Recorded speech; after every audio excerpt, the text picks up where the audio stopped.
Hi and welcome to the first video of Google Trends. Now let's start off by coming across to Google Trends. So all you need to do is go to google.com, then just put trends on the end and you'll get to Google Trends. Now before we actually start looking at the Google Trends section, what I'm going to do is I'm going to start by showing you about hot searches. Now you can go to hot searches direct from the main page of Google Trends, which is here. Hot searches are an hourly updated list of the fastest rising searches across the world, which you can see at a glance. Now, savvy marketers can quickly and easily take advantage of this. So all you need to do is, if you you can just see them here in like a little scroll bar. Now if you want to go quickly to it, all you need to do is click here.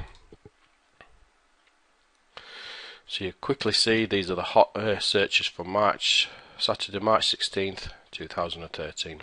Now you can see the largest one is UFC. Then you've got St. Patrick's Day, Lil Wayne, Galaxy S4. Now you can also see that this one I'm looking at is from the United States. Now you can do hot searches from lots of other different countries: Australia, Canada, Hong Kong. If you want to go United Kingdom, it'll show you the hot searches from that actual location. So you can see Lil Wayne has 100,000 plus searches. Comic Relief, which was yesterday, is 50,000 plus searches. England Rugby, 50,000 searches. Patrick's Day, and you can see all the way down. And you can do that for each different country you want to look at. If you're working with local markets and local SEO, it's a good place to pick up some quick traffic. Now, one way to capitalize on hot searches is to talk about a hot topic on your blog or site and making sure it's keyword optimized.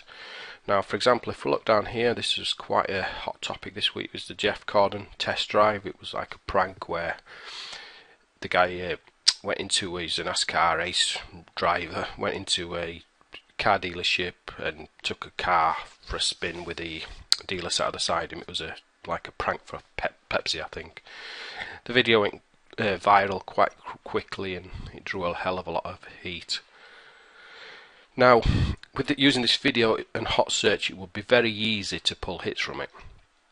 So all you need to do is do a blog post talking all about the video. Because one thing about this video is some people are saying it's fake, some people are saying it's real. So what you could do to get discussion going is talk about the video, embed that video into your post, push it out to your Web2 properties and get your friends and followers talking about it.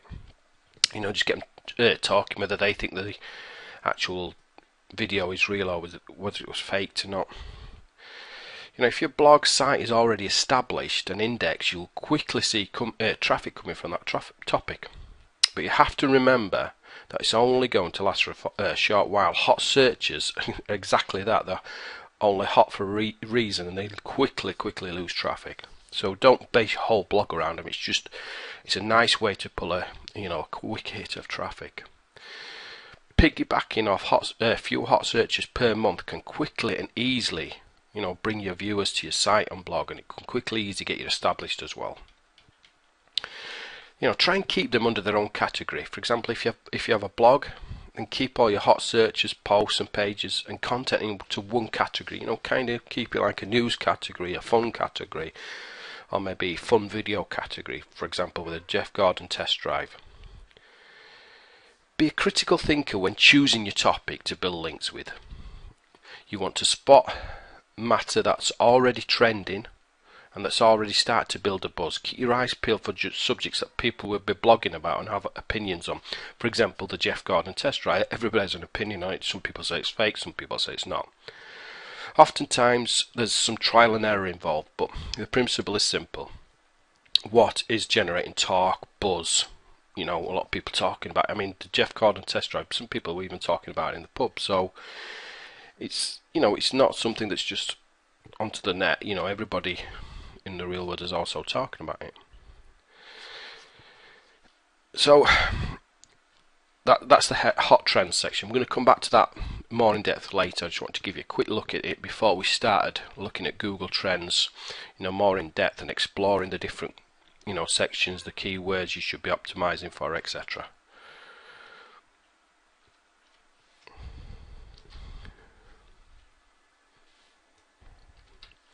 So now let's start looking at the main section of Google Trends.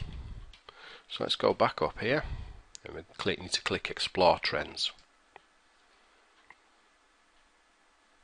And this is the main section of Google Trends. Now what we need to do is we need to find a keyword that you're looking at optimizing. So for the purpose of this report, we're going to look at dieting. There's lots of different trends in dieting and the weight loss niche.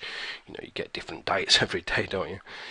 So what we need to do is, click in dieting there, click enter, and it'll show you the trends.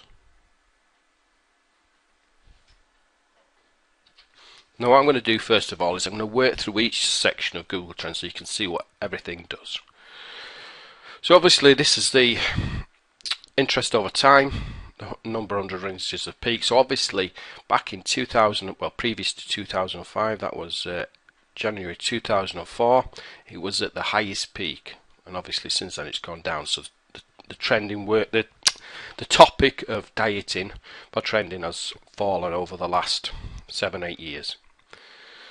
So if you come down here to the left hand side, you can see web search. So what this actually at the moment is limited to web search. So this is the web search traffic. You can also do it via image search. So you can see via image search it's pretty steady from, and it goes back to 2008 because obviously the Google image directory wasn't around hasn't been around as long as the search directory. And then you can also go to new search. Now you'll see spikes, like obviously when some kind of new diet hits the news, a lot of people start talking about it. It can rise pretty quickly. And if you look on these little letters here, for HE, the news 24, dieting to be thin, not healthy. G was dieting monkeys offer hope for living longer. New York Times. Huffington Post, bringing down the teeth. Birth rate is like dieting but harder. You can see it'll tell you at that time what was trending and what was popular. You can also go on a product search. So this is obviously there's not much search volume for that. So go back to web search.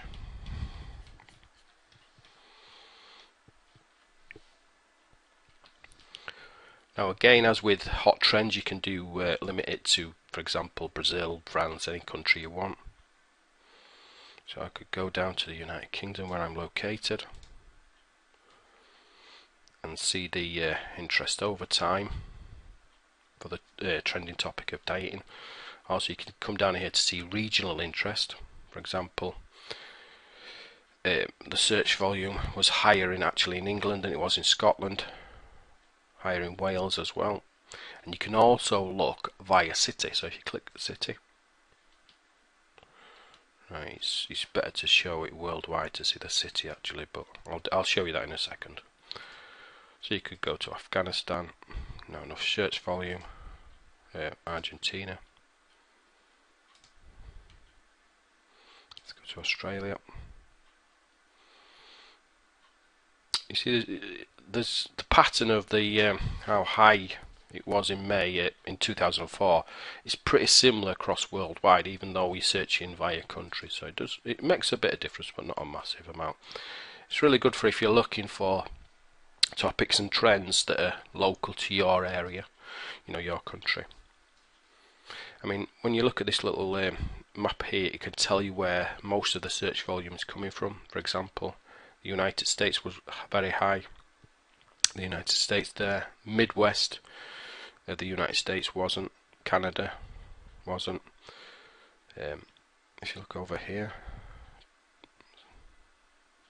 Pakistan had a high search volume for dieting, as did South Africa.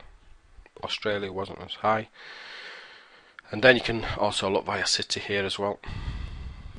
Let's do a list there. So New York was the highest, Chicago, Atlanta, Los Angeles, all cities you'd expect to probably be the highest ones.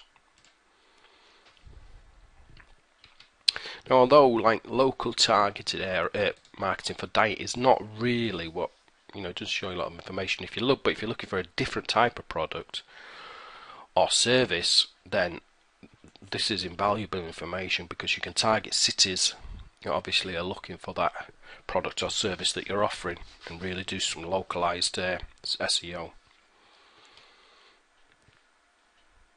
Right, so what I'm going to show you now is the secondary, the related keyword terms to the keyword of dieting. Now obviously dieting, it's a very, very hard keyword to get ranked for. I mean, it's very, very, very competitive. But if you look down here to the right hand side, you can see the related terms. Now the related terms, you've got dieting tips, dieting food, dieting foods, healthy dieting, what is dieting, free dieting, they're all related to the keyword of dieting. And also that's the top keywords, and you can also click here to see rising ones. So obviously this is what's rising over the last, I can't remember exactly what period it covers, but I think it's the last 3 months. So what is dieting has risen 120%. So that's it's quite a hot topic at the moment. Dieting foods is good hot topic. Food for dieting, again, both rising. Whereas dieting tips, although it's a top related term, has only risen by 60%. So probably if you're looking at dieting, you're probably looking at dieting foods to be targeting. Now, what you need to do is you need to look at these terms. These are terms that you should be optimizing your blog, your site for, rather than dieting, because these are going to be much easier to rank for. Now what I'm going to do in the next video is I'm going to show you how to really drill down into these numbers to get some really good targeted niche keywords for related terms to to high traffic, high competitive terms like dieting.